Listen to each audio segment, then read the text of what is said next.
Buenos días, muchas gracias a todos por estar con nosotros en la presentación en España del libro de Renato Cisneros, La distancia que nos separa. Y muchas gracias por estar con nosotros en esta gélida mañana de esta ola de frío que seguro que con las palabras tanto de Renato como de nuestro ilustrísimo Premio Príncipe de Asturias, Jorge Edwards, se calentarán a lo largo de esta jornada. Nosotros recibimos a Renato hace relativamente poco tiempo, hace que nos conocemos. Él viene de triunfar en su país de origen, en Perú, donde esta novela ya ha sido todo un éxito. Quiero decirles que conocerle casi fue anular lo muchísimo que nos había gustado su texto, porque su personalidad supera incluso a su literatura, a pesar de que, como ustedes van a poder comprobar desde ya, que ya pueden leer en España este texto, van a comprobar que es una literatura maravillosa. Verán que Renato ha tenido la valentía de atreverse a arrojar luz en las sombras que había en su familia, que había en su memoria, que había sobre todo en la biografía de su padre y de su padre con respecto a él y con respecto a sus hermanos y con respecto a sus padres. Para todo ello, para hablar de todo ello, tenemos, como les decía, hoy aquí a Jorge Edwards. Es un placer para nosotros contar con él, porque él ha sido a lo largo de toda su obra y a lo largo de todos estos años un cartógrafo de la sociedad contemporánea, tanto latina como europea, pero sobre todo ha sido un gran escritor universal que hoy tenemos la suerte de tener con nosotros. Yo le deseo toda la suerte a Renato, espero que podamos seguir publicando y editando muchos libros juntos. Y hoy, Renato, empieza nuestra aventura. Así es que muchísima suerte. Gracias. Bueno, muy buenos días. Estoy muy contento de estar aquí de nuevo y veo que esta casa cumple 25 años. Yo cumplo un poco más que eso. Habiendo estado muchas veces acá, encontrado a grandes amigos, a grandes escritores y qué sé yo. Y ahora estoy muy contento de presentar esta novela de Renato, que es una novela que hay que leer y que se hace leer y que produce una reflexión, una reacción compleja, no fácil, y que además, como casi todas las novelas, es una novela de familia, es una historia de familia, y es una historia de una relación dura con un padre fuerte, que es una especie de duro sentimental. Yo me acuerdo de un libro norteamericano que hablaba de los pícaros sentimentales, extraordinario, de un escritor que se llamaba O. Henry, pero esto es un duro sentimental y un duro latinoamericano, sudamericano, efectivamente duro, pero con una gracia, con un humor, con un sentido humano, se podría decir. Es un personaje que puede mandar con rigor y puede aplicar medidas muy duras, pero que puede tomar cervezas con amigos hasta muy tarde en la noche, cantar tango ya después de la tercera cerveza y hasta bailar. ¿Ven usted? Así que es un caso muy interesante. Yo tomé unas notas en la lectura, cosa que siempre hago, pero que después pierdo. Ahora las tengo, ¿no? Esta idea de las historias de familia es muy antigua en realidad en la novela. Balzac decía que un novelista es un historiador privado y una historia privada es una historia de familia. Pero aquí hay una relación entre lo que es una memoria y lo que es una novela. Yo sostengo que todas las novelas parten de la memoria y que lo menos importante de las novelas es la ficción, la tramposa ficción, porque la ficción siempre deriva de la realidad y de la memoria. Pero la memoria en libertad es una memoria que recrea, que inventa y que noveliza. Así que memoria y novela son elementos relacionados, estrechamente conectados y que actúan como vasos comunicantes. Pero naturalmente la memoria de que hablamos es una memoria selectiva, es una memoria que escoge y que compone. A diferencia de la memoria de ese personaje absurdo de Borges, Funes el Memorioso. Funes el Memorioso no puede escribir una novela porque Funes repite todo, recuerda todo y repite todo. El que puede escribir una novela es el hombre de memoria relativa, de memoria que olvida, de memoria que tiene vacíos y que por lo tanto puede inventar. Así que esa es una primera observación. Enseguida, en esta novela hay una apasionada y a veces dolorosa indagación sobre la figura del padre. Como hablábamos con Renato ayer o antes de ayer, uno puede llegar a la conclusión de que los padres suelen ser muy pesados en la realidad, pero muy interesantes en la ficción. Así como las madres son encantadoras en la realidad y grises en la ficción. Fíjense ustedes, la carta al padre. Kafka es un novelista del padre. Pero uno podría hablar de tantas historias en que el padre, digamos, es el personaje, el gran personaje de las historias. Hay una frase aquí en este libro que dice: el autor cavila, no sabe si escribir, y piensa de repente en la posibilidad de dejar tranquilo a su padre. O sea, no hablar de su padre. Dejar tranquilo a su padre sería no escribir la novela. Uno no puede dejar tranquilo al padre en las novelas y tiene que entrar en conflicto. Yo escribí hace poco una novela sobre una pariente y la familia me escribió la siguiente frase textual. La pariente está fallecida hace mucho tiempo. Deja tranquila a María. Si lo hubiera dejado tranquila, habría tenido que no escribir la novela. Y yo he escrito novelas sobre padres, madres y hermanos, y parientes y primos.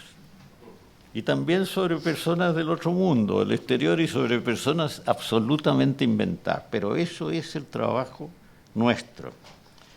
Yo creo que en esta novela de Renato, novela de la memoria, de la no ficción, pero que yo supongo que inventa muchas cosas, en esta novela hay unos sentimientos que para mí son muy peruanos, pero que son universales. Por ejemplo, hay sentimiento en el sentido real, ¿no? Pero también en un sentido de tango, ¿eh? O sea, hay algo que en Perú se llama guachafería, que es una palabra que yo conocí en el Perú y que me parece fenomenal y que me gusta usar, guachafería. Hay violencia, ¿no? Y hay detalles de telenovela, pero que funcionan bien en la novela. Yo creo que un novelista de hoy no tiene que tenerle miedo a la telenovela o al cine o a la guachafería. Bueno, enseguida hay otra sensación fuerte que yo tuve, y es la siguiente, que es una sensación que yo comparto. Aquí hubo una guerra civil en este país. En América Latina ha habido una guerra civil no declarada, larvada, que se ha manifestado de las más diversas maneras, que quizás ha sido menos cruenta, pero que en algunos casos ha sido peor y más cruenta. Y es un asunto sobre el que tenemos que pensar los latinoamericanos, porque yo diría que en los años 60 la relación de cultura y de conocimiento de América Latina con España, gracias a personajes como Carlos Barral y muchos otros, era una relación muy creativa y muy interesante. Yo creo que está muy perdida, pero yo pienso que la vamos a recuperar, porque en el fondo nuestros problemas son muy comparables y nuestra ignorancia de estos problemas es muy lamentable. Así que soy un optimista. Una guerra civil larvada. Los héroes del personaje principal del gaucho Cisternas de esta novela son los siguientes. Yo les voy a decir, ustedes se van a escandalizar, pero se retrata con esas personas y las tiene en su escritorio. El general Pinochet. Se retrata mucho con el general Pinochet. Henry Kissinger y el general Videla. Bueno, yo también he tenido un padre que se retrataba con personas inconvenientes, ¿no? Eso es común, ¿no? Y entonces debemos pensar, porque quizá después de toda esta ola de violencia, lo que se produce ahora es un descubrimiento de personajes contradictorios, duros, difíciles, que no sé si perdonamos, pero por lo menos comprendemos. Y esto es algo, Kissinger me hizo recordar una anécdota que demuestra que las teorías simples nos sirven. Yo, cuando fui diplomático, acompañé al ministro de Relaciones chileno de la época a una entrevista con Madame Binh, que era la ministra de Relaciones del Vietcong, en plena guerra de Vietnam. Madame Binh era, digamos, el símbolo de la lucha de izquierda de esos días, ¿no? Hablamos con Madame Binh. El canciller chileno tenía una extraña costumbre y era quedarse dormido durante las entrevistas. Durmió un rato y cuando despertó seguimos hablando y Madame Binh nos dijo lo siguiente. Nosotros le explicamos una situación de gran conflicto y de gran peligro en Chile. Nos dijo, ¿y a ustedes no les convendría hablar con Henry Kissinger? Consejo de Madame Binh. Entonces resulta que las visiones simples hay que desterrarlas. Las visiones son complejas, ¿no? Yo creo que en la novela hay grandes páginas de historia sudamericana reciente, contadas con un tono periodístico, narrativo muy interesante. Y enseguida hay cosas que son extrañas y son misteriosas y que son muy reales. Porque el autor de repente dice que encuentra en su padre una animalidad profunda. Es fantástico esto, ¿no? Que uno pueda encontrar una animalidad profunda en su padre. Y sin embargo eso existe. Existe en Kafka, por ejemplo. Bueno, en Kafka los personajes se transforman en animales, además. Pero es que Kafka se toma libertades, ¿no? Que nosotros no nos tomaremos. Enseguida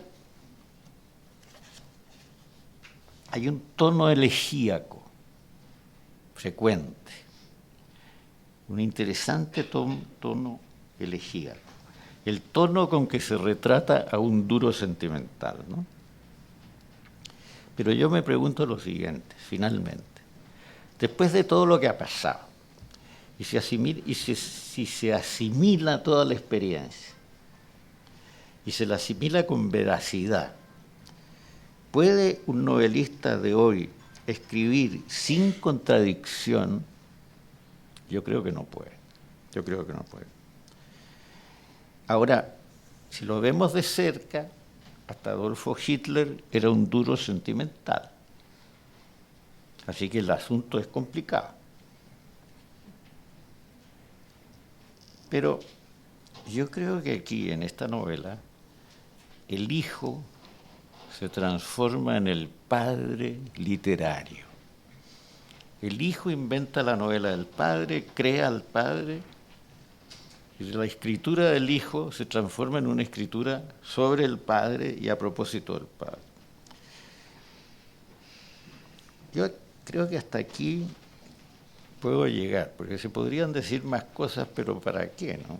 Yo creo que lo que se puede decir es que esta novela hay que leerla, que conviene leerla, y que leerla nos enseña cosas a nosotros mismos. No solo sobre ese paisaje humano, sino sobre uno mismo, porque la relación con el padre no lo abandona a uno. Así que es una novela curiosa,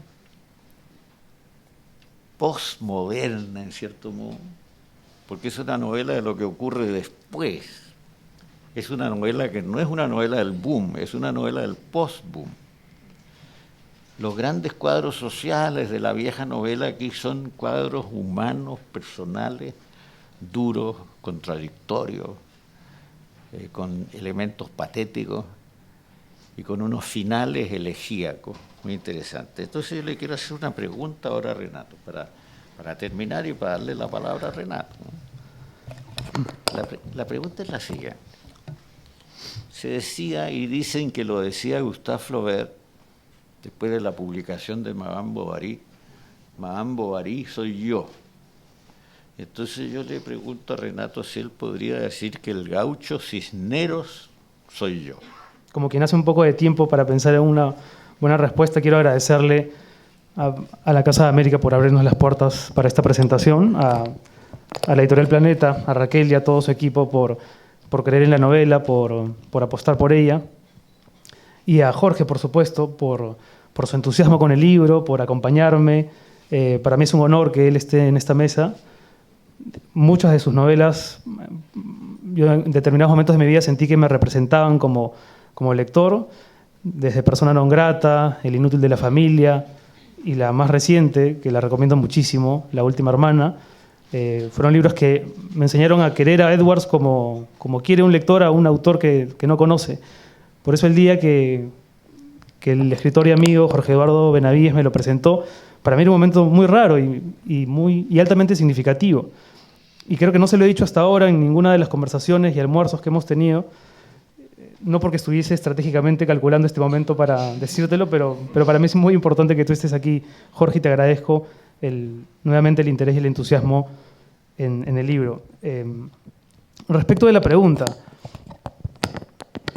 bueno, yo creo que a medida que uno crece y envejece y se acerca a la edad que tu padre tuvo cuando tú naciste, uno se va convirtiendo un poco en su padre, ¿no? De chico uno reniega de los padres, les exige una corrección moral y una conducta que con el tiempo tú te das cuenta que es imposible que tengan. Entonces probablemente yo me esté convirtiendo en el gaucho Cisneros, no sé si a gusto o a pesar, pero creo que es algo inevitable. Ayer, durante una conversación con un periodista de La Vanguardia, dije un par de cosas que a mi madre, que estaba del otro lado del mundo, pero mirándome por internet, le molestaron mucho. Probablemente también le molestaría que lo esté confesando ahora. Y tuvimos una conversación por teléfono, ya en la madrugada de Lima, y me riñó tanto como reñía mi padre, cuando mi padre regresaba de la televisión, de decir cosas durísimas respecto de cómo había que encarar la lucha contra los terroristas, y diciendo que a los dirigentes había que matarlos, que no había que tener ningún tipo de consideración con tal y cual persona, en contextos distintos, con lenguajes diferentes, con tópicos totalmente encontrados, pero me parecía que mi madre me estaba riñendo como reñía mi padre. Así que sí, yo de pronto también soy sentimental como él, y sin haberlo premeditado, también de pronto esta novela es como una fuerte declaración. Así que tengo la sensación de que tengo muchas cosas del gaucho que no había pensado que las tenía, y que en la novela, de alguna manera, la novela me ha ayudado sin duda a tratar de escarbar en esa personalidad poliédrica tan hermética y encontrarme con muchas cosas mías también. De hecho, uno de los descubrimientos del libro durante la investigación fue saber que mi padre era tan parecido a mí durante su adolescencia y su infancia, que no lo supe nunca por él, sino por cartas que encontré de mi abuelo refiriéndose a mi padre a los 14, 15 años, como un chico absolutamente inseguro, timorato, falto de seguridad. Todas características que más bien yo relacionaba conmigo y jamás hubiera asociado con mi padre, que para mí era un tipo tan resoluto, tan confiado y tan seguro de sus decisiones. Así que a la larga uno termina pareciéndose más a los padres de lo que uno esperaría. Sobre las cosas que apuntaba Jorge, tomé nota de algunas porque me pensé en desarrollarlas. Por ejemplo, el tema de eso, de descubrir que tu padre es un personaje. Yo no me di cuenta sino hasta 10 años después de su muerte que mi padre, el mejor legado que pudo darme fue el haber confeccionado un personaje en sí mismo, un personaje que exigía ser narrado.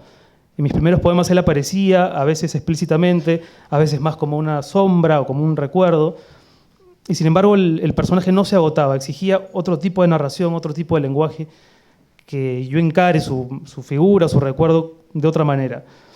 Y por eso es que nace un poco la distancia que nos separa, porque me doy cuenta que todo el tiempo tenía en mi casa, durante los 18 años que compartí con él, un personaje lleno de contradicciones, lleno de matices.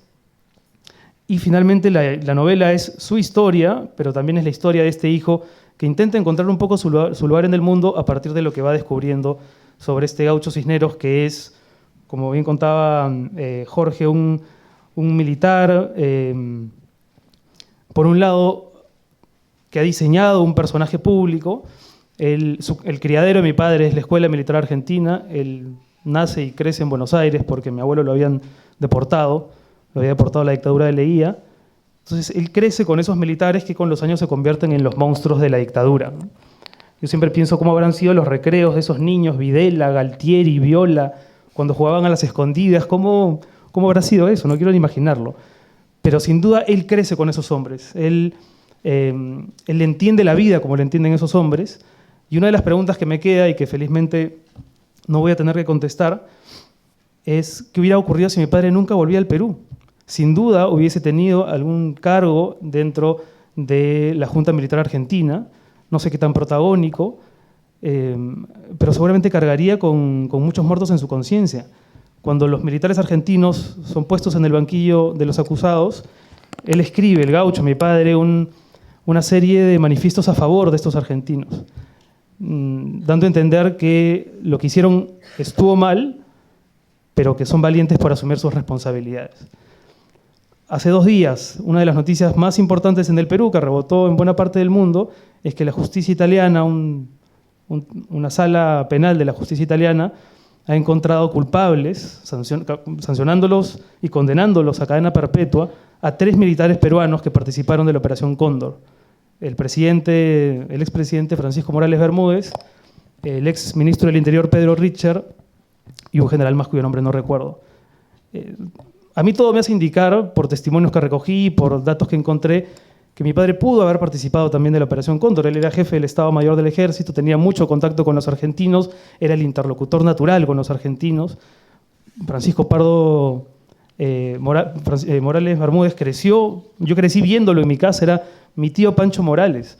Y Pedro Richer, que acaba de ser condenado por esta suerte de genocidio, o por este genocidio, era mi tío Pedro.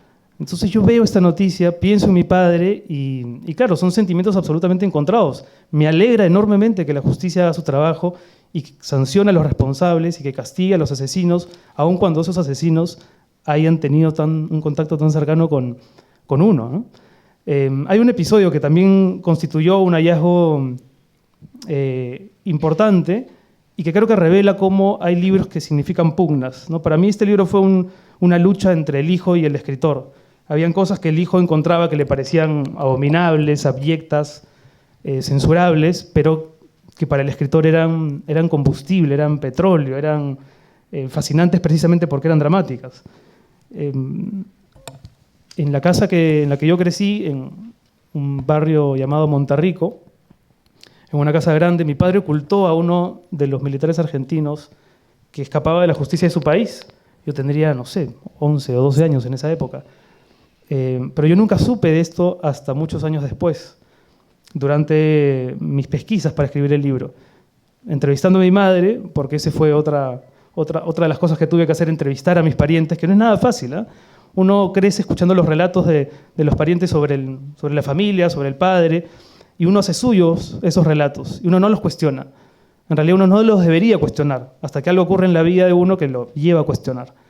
Lo peor que le puede pasar a una familia, Jorge lo sabrá, es que tener un hijo escritor, ¿no? Que empiece a dudar de todo lo que se ha venido diciendo. Y cuando yo le pregunté a mi madre si ella sabía, si es que mi padre había tenido algún tipo de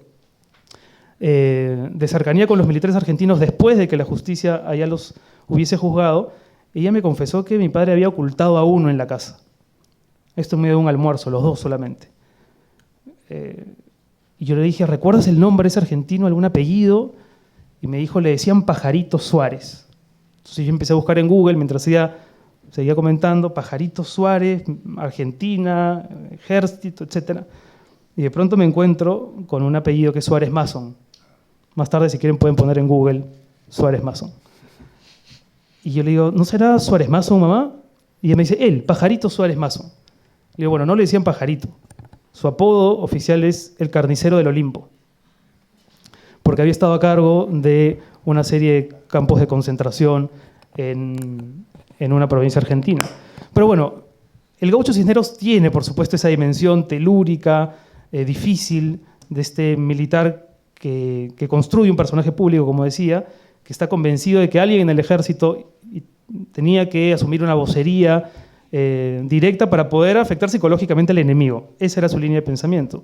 Pero está el hombre sentimental, el hombre que tuvo un noviazgo fortísimo en Buenos Aires, que se vio frustrado por una norma absurda del ejército peruano en esa época, y que probablemente fue su gran historia de amor. Uno crece soñando con que sus padres sean las mejores personas que pudieron haberse encontrado, ¿no? El mejor hombre para tu madre seguramente es tu padre, y la mejor mujer para tu padre seguramente es tu madre. Pero ¿qué ocurre cuando encuentras que hubo una historia acaso más intensa o más sentimental en la biografía de tu padre?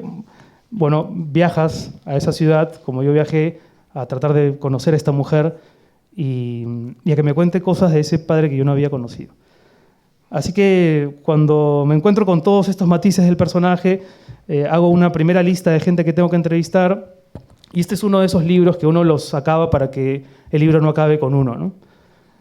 Tenía una serie de personajes que quería entrevistar, pero que los deseché porque no quería hacer un reportaje periodístico, porque también el libro tenía que estar lleno de esos vacíos, tenía que tener imaginación, imaginar cómo mi padre pudo haber sido en distintas circunstancias. Y creo que en el fondo tiene mucho esta novela de otras novelas que yo leí en los 8 años que me tomó la investigación, que las leí no solamente para ver cómo los autores se acercaban a sus padres, sino para encontrar un tono que no sea ni melodramático ni exageradamente sentimental. Yo creo que no lo he conseguido en todas las páginas. De hecho, Jorge aludía a algunos pasajes quizá muy melodramáticos, pero en otros sí que creo haber encontrado una forma de enunciar a mi padre como si él no hubiese sido mi padre. Hablar de él de maneras distintas a como me refería a él durante su vida fue muy valioso como recurso narrativo, ¿no? Hablar del Gaucho Cisneros o del militar o del ministro del Interior o del ministro de Guerra o del coronel, etcétera, fueron maneras narrativas, maneras de enunciarlo de un modo distinto y de crear una distancia entre el hijo y el progenitor. Hubo novelas fundamentales, a mí me sirvió mucho leer, por supuesto, El olvido que seremos de Héctor Abad, leer también de Marco Giral Torrente, Tiempo de vida, La isla del padre de Fernando Marías, de Philip Roth, Patrimonio, de Martin Amis, Experiencia. Todo el mundo habla del padre. Cuando a mí me dicen que por qué esta tendencia a hablar del padre hoy, a raíz de, por lo menos en el Perú, del surgimiento de algunos libros donde la figura del padre es examinada, yo más bien lo que pensaba es que siempre se habló del padre, lo que ha cambiado de pronto es el punto de vista. Pero desde Juan Preciado hasta Luke Skywalker, todos buscan a su padre. La manera, creo que lo que cambia es la manera de acercarse a la figura del padre. Entonces estos libros a mí me dieron la posibilidad de encontrar el tono. Y hubo uno en particular que lo menciono en la novela, el de Paul Auster, La invención de la soledad. Cuando yo leía esa novela, sentía que si algún día yo escribía una novela sobre mi padre, tenía que generarse con el lector ese tipo de diálogo, ¿no? Yo no conozco a Paul Auster, probablemente nunca lo voy a conocer. A lo máximo que llegué fue a tener su correo, pero nunca le escribí ningún mail. Pero me preguntaba si este tipo que vive en Nueva York, que tiene bastantes años más que yo, me conoce de esta manera, me conoce más que mis parientes o sabe de mis necesidades, más que muchos de los que me han visto crecer, probablemente ese es el tipo de libro que yo necesito escribir, un libro que dialogue con un lector que independientemente de mi contexto o de su contexto, encuentre ese nervio universal que es al que hacía referencia Jorge Edwards cuando hablaba de que todos tenemos un padre y nunca nos desligamos de él. Y cuando uno empieza seguramente a tener hijos, empieza a convertirse un poco más en su padre o empieza a discutir a su padre, no sé, es una experiencia que espero analizar pronto. Nada, yo quiero agradecerle nuevamente a los que me acompañan en la mesa, a ustedes por estar aquí en este día y a esta hora. Sé que no ha sido para muchos sencillo llegar, así que les agradezco mucho y quedo pendiente de las preguntas que quieran hacer. Encantado de responderlas. Muchas gracias.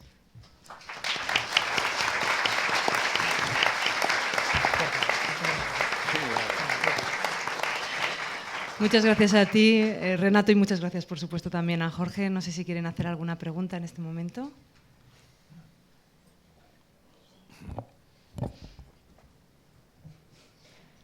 Veo que nadie se anima. Por aquí, ¿hay alguna pregunta?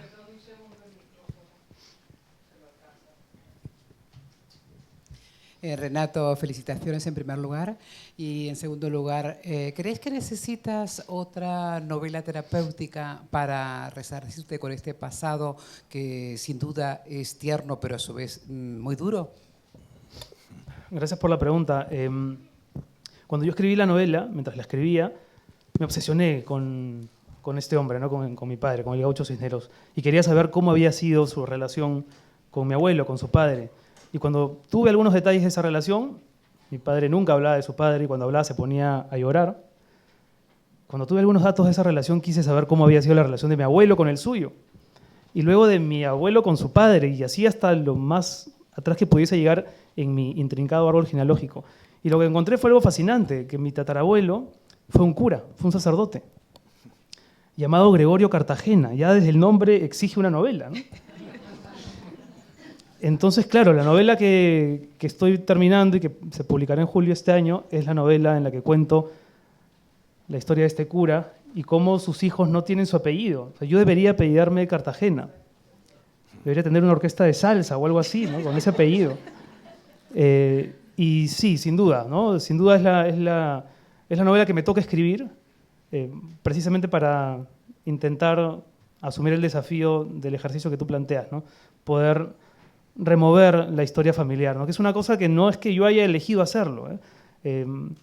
Muchos escritores dicen que los temas los eligen y yo creo que es así. Yo antes había publicado 2 novelas juveniles que creía que representaban mi imaginario, que creía que decían lo que yo quería decir, pero no eran novelas que necesitaba escribir. Esta es una novela que yo necesitaba escribir y la que viene sin duda también, ¿no? Supongo que los parientes que no me quitaron el habla con esta, me la quitarán con la que viene. Y hay una cosa más en la que me parezco a mi padre, o quizá me pueda parecer. Él nace en un país y se realiza en otro. Igual que mi abuelo. Nace en el Perú y termina realizándose en la Argentina. Digo realizarse, quiere decir encontrar un entorno, hacer amigos, sentir que está viviendo plenamente su temperamento, su vocación. Y quizá sin haberlo calculado otra vez, porque yo me vine a España siguiendo a mi esposa, quizá en eso también termine pareciéndome a mi padre, ¿no? Si es que no regresamos al Perú, quiero decir. Gracias por la pregunta. Creo que hay otra al fondo.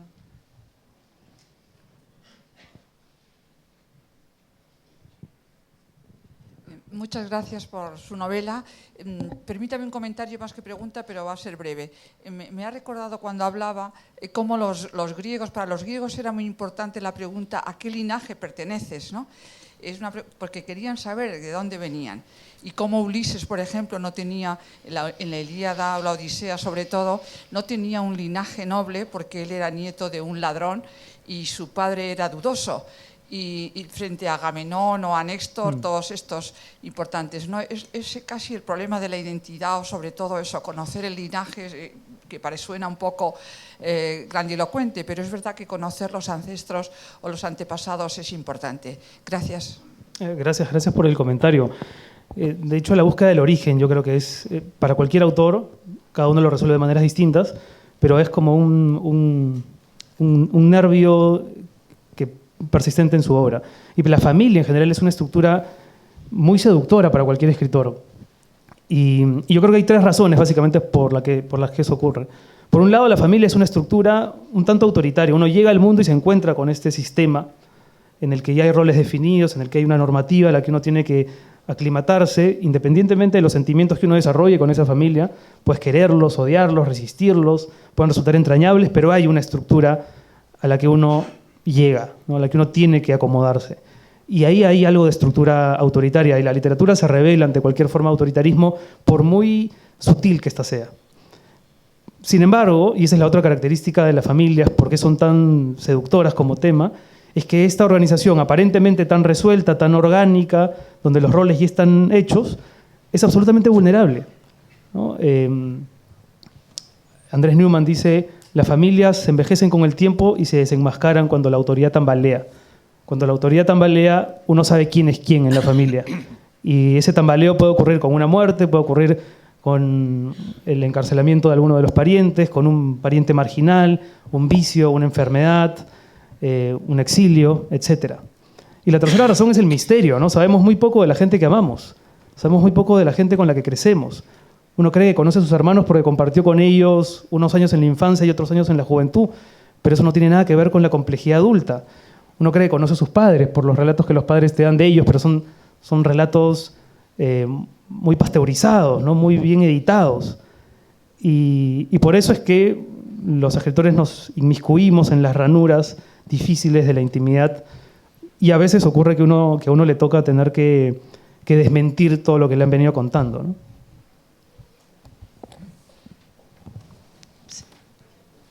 Por aquí veo varias, sí. Hola, buenos días. Hay una línea de psiquiatría y psicoanálisis que dice que para ser uno mismo hay que matar al padre. Yo le pregunto que si se mata mejor al padre con esta novela, que no sé si lo mata o al final lo resucita. Quiero que me lo aclare. Muchas gracias. Jorge decía algo que es cierto, que yo descubrí durante la escritura del libro. La literatura se convierte como en una herramienta biológica, ¿no? Yo creo a este personaje, el gaucho, de alguna manera crearlo y escribirlo en la novela es como condicionarlo a mis normas, ¿no? Hay algo también de venganza, supongo, de venganza inconsciente. Yo he crecido bajo tus normas, tú vivirás en esta novela bajo las mías. No sé si eso es matar al padre, pero en todo caso sí creo que es enfrentar al padre, ¿no? Una pugna por otro lado inútil, porque uno siempre sale perdiendo. Yo creo que, claro, me impuse a la memoria de mi padre y por fin pude hablar del gaucho sin tapujos, etc. Pero mi padre está todo el tiempo. En cualquier comentario que alguien me hace del libro, siempre él ha encontrado la manera hasta hoy de volver a tener de ejercer esa omnipresencia que tenía en vida, ¿no? Así que es falso que uno termine de matar al padre, ¿no? Uno intenta hacerlo, pero no lo consigue. Gracias por la pregunta. Sí, creo que ahí al fondo.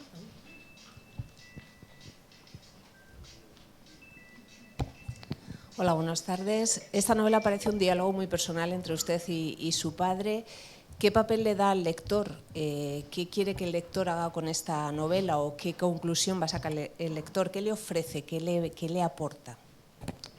Gracias. A mí me encantaría que cualquier lector de cualquier parte del mundo pudiese leer este libro y sospechar de las personas que están viviendo con él. Por un lado, ¿no? Y lo que más me importa es lo que ocurre en la cabeza del lector. Hay gente que a mí me dice, pero esto que has contado no fue así, o este otro episodio, te estás olvidando de este dato. Exigirle rigor histórico a una novela me parece que es absolutamente ocioso. A mí me interesa lo que ocurre en la cabeza del lector. Si a un lector el texto y la historia lo conmueven, lo convencen, le parecen verosímiles, para mí el éxito radica en ese diálogo, ¿no? Que es de ida y vuelta entre quien escribe y quien lee. Hay, no sé, anécdotas divertidísimas sobre lo que los lectores asumen de los textos, ¿no? Por ejemplo, Daniel Defoe contaba que en un encuentro con lectores se le acercó una lectora de Robinson Crusoe y le decía a él, a Defoe, qué mal lo debe haber pasado usted en esa isla, ¿no? Creyendo que el autor había vivido esa pesadilla. Y no sé, podríamos buscar también lo que contaba Vargas Llosa respecto de su editor francés cuando le habla de La ciudad de los perros, ¿no? Y el editor le dice, qué interesante eso de haber hecho que el jaguar al final mate al esclavo como una manera de seguir imponiendo autoridad entre el resto de sus compañeros. Y Vargas Llosa le dice, no, pero el jaguar no mata al esclavo. No, usted no ha entendido nada de su novela. Entonces, claro, ¿qué capacidad tiene un autor de poder ejercer verdadero control en lo que los lectores entienden o digieren? Es muy limitado. Lo que espero es eso, que el lector sospeche un poco de sus familiares, que sospeche de los relatos familiares y que se sienta un poco turbado. David Foster Wallace, hoy me corrigieron por Twitter, yo había dicho que era Jonathan Franzen, es Foster Wallace, quien dice, que en realidad ni siquiera lo dice un profesor de matemáticas suyo, pero él recoge la frase y se la adjudica a él, que la buena literatura debe perturbar a los calmados y calmar a los perturbados. Entonces, a mí me interesa eso, ¿no? Que aquellos que crean que saben mucho de sus padres, lo duden. Y que aquellos que han tenido, como yo, una sospecha íntima respecto de lo que les cuentan, se sientan un poco acompañados, ¿no? Se sientan que no están solos en eso de dudar. Creo que antes había por aquí, sí, por aquí. ¿Te encuentras muchas, pocas o ninguna línea roja que no quieras cruzar?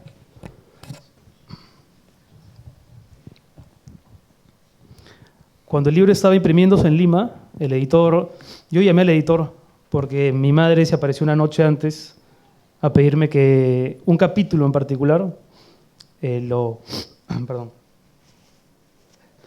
saque. Habíamos conversado mucho y había entendido, parecido entender la necesidad de que yo escriba el libro tal cual está. Y ahí se me presentó una línea roja, porque yo sentía que la literatura no servía de nada si dañaba a la gente que yo más podía querer. Y sin embargo, cuando hablé con el editor, Jerónimo Pimentel, él tuvo el acierto de decirme, puedo sacar ese capítulo, por supuesto, estamos aún a tiempo, pero te vas a arrepentir. Y probablemente en ese instante sentí que lo que él me decía estaba muy en sintonía con lo que yo pensaba y volví a hablar con mi madre y entendió, creo, que el capítulo tenía que salir tal cual estaba, ¿no? Porque nuevamente, lo que uno cuenta es lo que uno recuerda, pero los recuerdos son tergiversados y podrían haber otras novelas sobre mi padre, podrían haber tantas novelas como hijos tuvo, ¿no?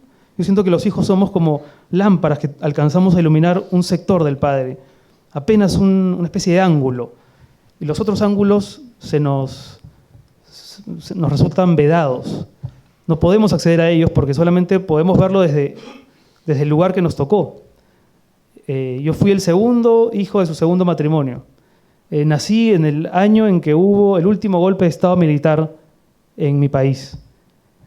Todos esos condimentos yo creo que afectan mi mirada. Entonces, no es un texto excluyente.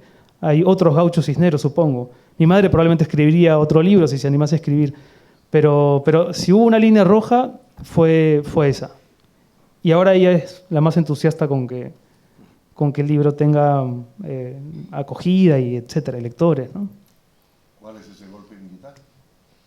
El de Morales Bermúdez en el 76. ¿El último fue el de Fujimori? Militar. Que es verdad que tuvo mucho condimento militar el de Fujimori, pero el golpe militar. Pero de hecho, tu comentario, Juancho, me da pie a tocar un tema que yo no había previsto tocar cuando escribí el libro, pero que terminó tocándose por esas cosas que un escritor no calcula, que también van a ser parte de la novela, y es el militarismo. La gente que nació no solamente ese año, sino en ese contexto, 76, 75, 74, en esa época, nuestro nacimiento, nuestra llegada al mundo, yo creo que estuvo impactada también por el militarismo. Éramos muy chicos para poder medir los hechos que venían afectando al país, que arremecían al país. Sin duda éramos muy chicos, pero había algo en ese ambiente de hermetismo, de incertidumbre, de los militares conspirando, las maquinaciones militares, que eso funcionó como una especie de radiación sobre esa generación. Por supuesto que afectó a quienes estaban mucho más cuajados y que ya eran adultos, pero también a aquellos que recién nos abríamos al mundo y que respirábamos ese aire percudido de incertidumbre, ¿no? Un aire en el que los peruanos no decidían absolutamente nada. En una dictadura la sociedad nunca decide nada y el futuro estaba en manos de estos militares que no sabían muy bien qué cosa hacer. Yo he recogido declaraciones de esa época donde uno de los objetivos de los militares durante el fines de los 70 y inicios de los 80 en el Perú era disciplinar a la sociedad. El golpe se da porque el anterior presidente, militar también, dictador también, Velasco, tenía un cierto sesgo ideológico socialista. Entonces querían que el socialismo no existiese, pero existía. Y uno veía las injusticias y se tocaba día a día con aquello que germinó el socialismo. Estaba muy cerca nuestro, estaba en nuestras casas, ¿no? La persona que trabajaba en la casa, que sufría toda la retórica denigratoria del servicio doméstico, la muchacha, la empleada, la chica, personas a quienes les confiábamos, nuestros hijos o la generación de mis padres le confiaban a sus hijos, pero cuyos apellidos ignorábamos, cuya procedencia no nos generaba curiosidad, simplemente tenía un nombre que podía haber sido cualquiera. Y veíamos las barriadas cuando pasábamos en auto y estábamos muy sensibilizados, creo, aunque no entendíamos muy bien qué estaba ocurriendo. Así que esa época, para esa generación, yo creo que fue como una radiación, que la hemos entendido con el paso del tiempo y luego por eso han aparecido libros y tal, tratando de entender esa época, pero creo que cualquier sociedad que ha sufrido el militarismo puede encontrar también en esta novela un poco ese espejo de cómo los chicos de esa época mirábamos el mundo, ¿no?